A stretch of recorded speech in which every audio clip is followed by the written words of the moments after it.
রোজা রেখে যে ব্যক্তি মিথ্যা কথা, মিথ্যা কাজ মানে পাপ কাজ, অন্যায় কাজ ছাড়তে পারল না, তার না খেয়ে থাকা, না পান করে থাকাতে আল্লাহর কিছু যায় আসে না।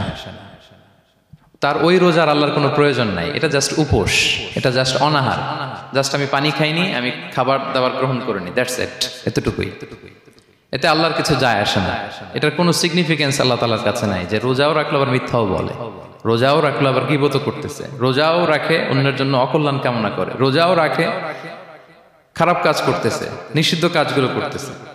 তাহলে এই রোজা রাখা না রাখার সমান, এই রোজায় কোনো ফায়দা নাই। একটা ওয়ার্নিং পাওয়া গেছে না এখানে, যে ওয়ার্নিং, রোজা রেখে সাবধান, কোনো পাপ কাজের সাথে জড়ানো যাবে না। আরেকটা ভয়ঙ্কর ওয়ার্নিং, যেটা বেসিকলি রাসূল সাল্লাল্লাহু আলাইহি ওয়াসাল্লামের পক্ষ থেকে গভীর হুঁশিয়ারি এবং বদদোয়া, বেসিকলি খুবই ভয়ঙ্কর এই বর্ণনাটা। মুসনাদে বাজ্জারে হাদিসটা এসেছে, হাদিসটি হাসান পর্যায়ের হাদিস। জাবির ইবনে সামুরা রাদিয়াল্লাহু তাআলা আনহু বলেন, সাইদান নবী সাল্লাল্লাহু আলাইহি ওয়াসাল্লাম আল মিম্বার, রাসূল সাল্লাল্লাহু আলাইহি ওয়াসাল্লাম মসজিদে নববীর মিম্বারে আরোহণ করলেন। ফাকালা আমিন আমিন আমিন, তিনবার তিনি আমিন বললেন, আমিন আমিন আমিন। ফালাম্মা নাযালা সুইলা আন যালিক, যখন নেমে আসলেন জিজ্ঞেস করা হলো, রাসূল সাল্লাল্লাহু আলাইহি ওয়াসাল্লাম আপনি আমিন আমিন আমিন বললেন, এমন তো করতে দেখি না কখনো, কেন বললেন? ফাকালা, রাসূল সাল্লাল্লাহু আলাইহি ওয়াসাল্লাম বললেন, আতানি জিবরিলু, জিবরাইল একটু আগে আমার কাছে এসেছে।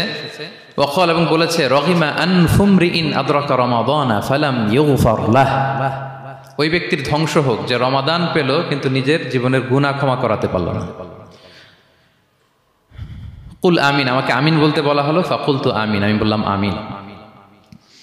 রহিমা আনফুমরিইন যুকিরতা ইনদাহু ফালাম ইউসাল্লি আলাইক, যার সামনে হে নবী আপনার নাম উচ্চারণ করা হলো কিন্তু সে আপনার উপর দুরূদ পড়ল না, তার ধ্বংস, আমি বললাম আমিন।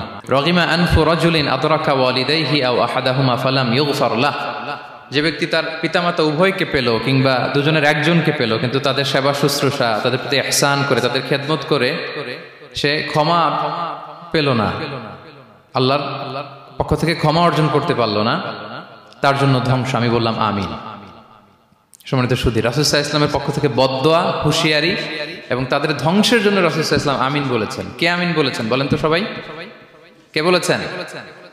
স্বয়ং রাসূলুল্লাহ সাল্লাল্লাহু আলাইহি ওয়াসাল্লাম বলেছেন আমিন। রগিমা আনফুমরিইন আদরাকা রমাদানা ফালাম ইউগফার লাহ, ওই ব্যক্তির ধ্বংস যে রমাদান পেল কিন্তু নিজের গুনাহ ক্ষমা করাতে পারল না। এবার কি একটু ভয় লাগতেছে? এতক্ষণ তো খুব হোপফুল ছিলাম আমরা, এখন কেমন মনে হচ্ছে আপনাদের বলেন? রমাদান পেলাম কিন্তু মুক্তি নিশ্চিত করতে পারলাম না, ক্ষমাপ্রাপ্ত বান্দাদের যে লিস্ট ওখানে নিজের নাম তুলতে পারলাম না, তাদের জন্য ধ্বংস। এবং এই বদদোয়া করে স্বয়ং রাসূলুল্লাহ সাল্লাল্লাহু আলাইহি ওয়াসাল্লাম বলেছেন আমিন। তো এই দোয়া তো সুনিশ্চিতভাবে আল্লাহ তাআলার কাছে কবুল। এই ব্যাপারটা কিন্তু খুবই ভয়ঙ্কর। It's a reminder for me and for all of you. আমরা যেন আমাদের প্রত্যেক কাজের মধ্য দিয়ে রমাদানে এটা ভাবি যে আমি ক্ষমাপ্রাপ্ত বান্দাদের অন্তর্ভুক্ত হতে পারলাম কিনা, এই রমাদানে ইবাদতের মধ্য দিয়ে আমি আল্লাহর ক্ষমা, মুক্তি, জাহান্নাম থেকে মুক্তি নিশ্চিত করতে পারলাম কিনা, এটা কিন্তু আমাদেরকে বারবার খেয়াল রাখতে হবে। তাই রমাদান যেমনি আমাদেরকে হোপফুল বানায়, আশা দেখায়, সম্ভাবনার মাস, আশা জাগা নিয়ে মাস, at the same time this is the month of warning. এটা কিন্তু সতর্কতার মাস, সতর্কতা বাণী প্রদান করেছেন বিষ্ণু ইসলাম। রমাদান পেয়ে যারা ক্ষমা পেল না তাদের জন্য ধ্বংস। আল্লাহ তাআলা যেন আমাদেরকে ওই কাতারে না ফেলে। আল্লাহুম্মা জাআলনা মিন উতাকাইকা মিনান নার ফি শাহরি রমাদান, আল্লাহুম্মা আমিন। যারা ক্ষমাপ্রাপ্ত বান্দা হবে আমরা যেন তাদের অন্তর্ভুক্ত হতে পারি, আল্লাহ তুমি কবুল করো। আমরা সবাই পড়ি আমিন।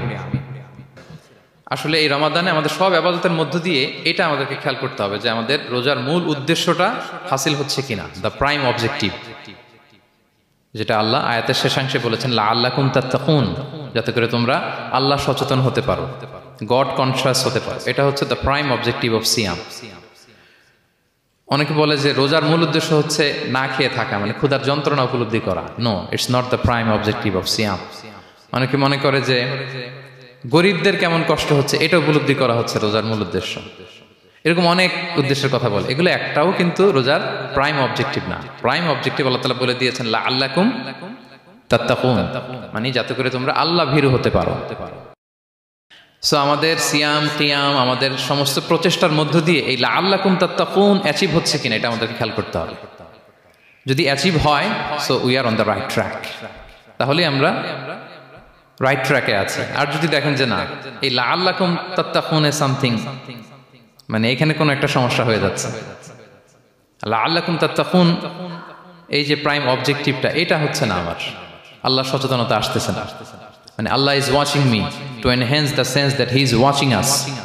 এই সেন্সটা নিজেদের মধ্যে ডেভেলপ করা যে কেউ না দেখলো আল্লাহ কিন্তু দেখে, এই চিন্তাটা, এই সেন্সটা যদি আমাদের